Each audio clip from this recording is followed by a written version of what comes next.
All right, we're going to do this again here on Wednesday. And if we can see it quick enough, you will notice this latest snow on Wednesday has completely filled in all of Oreo's paths.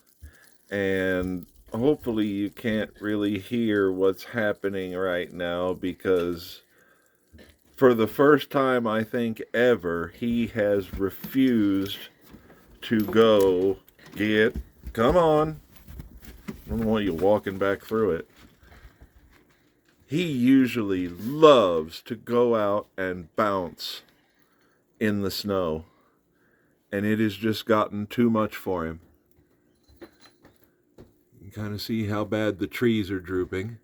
I would still say that's nowhere near as bad as Thanksgiving 2019, with how much actually stuck to the trees.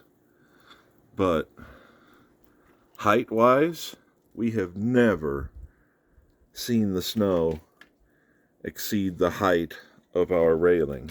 And let me keep the cat inside. I mean, this is just nuts, and we haven't been able to do anything back here other than let Oreo go out and frolic. Wow. And this is the last round, should end about noon today, but man, oh man, this is something.